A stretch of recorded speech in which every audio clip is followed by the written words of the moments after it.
انہی پروفیسر صاحب نے، جس میں اس نے آپ سے کہا تھا کہ پس پردہ کیوں ساتھ دے رہی ہو صدمہ کا، کھل کے ساتھ دو، ہی تو منافقت ہے۔ تو آپ نے کیا کہا تھا کہ میں صدمہ کا ساتھ ایسے ہی دوں گی، کیونکہ ایک تو بات یہ تھی کہ آپ مل کر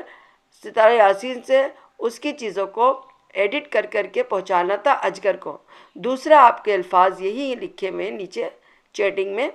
کہ آپ نے اس سے کہا کہ اگر میں نے بتا دیا کہ میں صدمہ سے بات چیت میں ہوں، اس سے کنٹیکٹ میں ہوں، تو پھر ستارہ کہے گی کہ اسے مناؤ، ہاں جی مناؤ، صلح کرواؤ، کوئی بات ایسی کرو کہ وہ عورت چپ ہو جائے، بدتمیزی نہ کرے۔ یہ آپ ہی کے الفاظ ہیں نا، اور اب آپ کہہ رہی ہیں کہ کیا آپ مزے لیتے یا صلح کرواتے؟ کہاں ہے صلح؟ آپ کے پاس تو سوائے اس کے کہ ستارہ یاسین اور سلمہ میں پھڈے فساد ہوتے رہیں، آپ ہیں اس طرح کی، آپ نے یہ کیا ہے۔ ٹھیک ہے، صدمہ کچھ کم نہیں ہے، مجھے معلوم ہے، سمجھ میں آ گیا ہے، مجھے کیا تمام سپورٹرز کو ہر ایک کو یہ بات سمجھ آ چکی ہے کہ صدمہ، اجگر، آپ، شاہ رخ، یہ سب ملے ہوئے ہیں، سب کا یہ کام ہے، اور زیادہ تر صدمہ اور آپ کا یہ اسٹارٹنگ کا پوائنٹ تھا کہ ہم اس طرح کریں گے۔ تو بھائی اب آپ کہہ رہی ہیں صلح کرواتے، تو آپ نے صلح کیوں نہیں کروائی؟ کیوں نہیں کروائی؟ جبکہ آپ سے کہہ رہے تھے پروفیسر صاحب کہ کھل کے ساتھ دے، تو یا تو کھل کے ساتھ دیتی یا پھر صلح کرواتی، مگر نہیں، آپ نے تو نہیں کیا۔ اور آپ کہتی ہیں میں اسٹینڈ نہیں لیتی ہوں اپنے لیے، اور میں اسٹینڈ لوں گی بھی نہیں، آپ لے ہی نہیں سکتی ہیں، کیونکہ آپ اسٹینڈ کیسے لے سکتی ہیں جبکہ آپ صدمہ کا ساتھی ہوں اور مہرا بھی ہوں۔ اگر آپ اب لیں گی تو پھر تو آپ کو صدمہ نگل جائے گی۔ بے شک آپ ناگن ہیں، مگر صدمہ اژدہا ہے، وہ آپ کو کھا جائے گی، تو آپ اسٹینڈ نہیں لے سکتی۔ اب آپ کیا کریں؟ اب اللہ ہی سے کہیں گی آپ ساری باتیں۔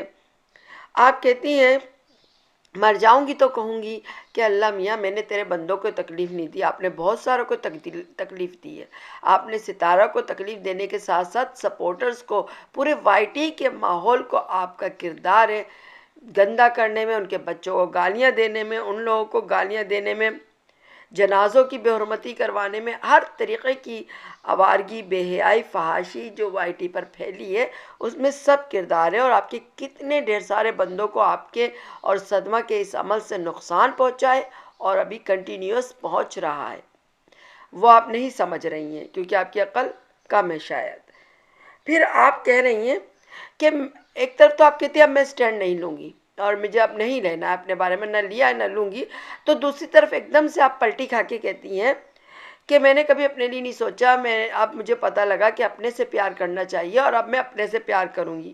ارے بھائی کیا کہنا چاہتے ہو؟ پاگل واگل تو نہیں ہو گئی ہو، یا نشہ کر کے بیٹھی ہو کہ کبھی کچھ کہتی ہو اور کبھی کچھ کہتی ہو؟ بات تو سمپل سی ہے کہ اب آپ پہ سارا مدعا آ گیا ہے، شلوار بی بی بچ رہی ہیں، جبکہ بچ نہیں رہی ہیں، وہ اپنے جانتے میں سوچ رہی ہیں کہ سارا مدعا یہ آئے گا کہ مجھے بھٹکایا ہے اس ناگن نے، لیکن اصل بات تو یہ وہ خود بھی اژدہا ہے۔ تو بات یہ ہے کہ اب وہ پیچھے کی طرف ہو کر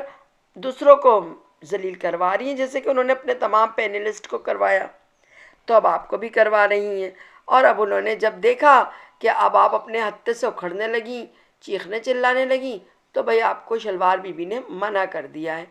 سچ بولیے نا، سچ سے کتراتی کیوں ہیں؟ آپ نے تو کہا تھا سب کا سچ بتاؤں گی، تو بتا دیجئے، ایک بار بتا دیجئے بس، جیسے آپ نے کہا تھا نا میں ایک بار کہہ دوں گی جو ہونا ہے ہو جائے، میں اپنی ہسٹری، اپنی ماں کی ہسٹری کھول دیتی ہوں، جتنا گند بلا آپ نے کھول دیا تھا کہ پھر بعد میں بولتا رہے، اسی طرح آپ بول دیجئے کہ سب کچھ صدمہ نے کروایا ہے اور ہم دونوں کی ملی بھگت ہے، یہ بھی بول دیجئے، جیسے کہ آپ نے کہا سب انسب کر دیں آپ کو، تو اس وقت بھی آپ کو یہی کریں گے، تو آپ سچ بولیے، اتنا جھوٹ مت بولیے۔ آپ جس طریقے کے جھوٹ بول رہی ہیں ہر بات کے، کہ میں صلح کروا دوں، میں یہ کرتی تھی، میں یہ اچھی ہوں، میں سب کے ساتھ اچھی ہوں، نیک ہوں، صالح ہوں، اور اسی طریقے کی آپ نے جو ساری باتیں جھوٹ بول رہی ہیں، تو آپ لوگ جھوٹے ہیں، مکار ہیں اور رہیں گے، آپ کبھی سچ نہیں بول سکتے، سچ بول لیں گے تو پھر آپ کا گیم بگڑ جائے گا، اور ابھی صدمہ کو اس گیم کو چلانا ہے، اس لیے آپ کو سچ بولنے سے منع کرے گی وہ، کیونکہ ابھی بھی تو لائف میں آئے تھے نا مسٹر اینڈ مسز 30%.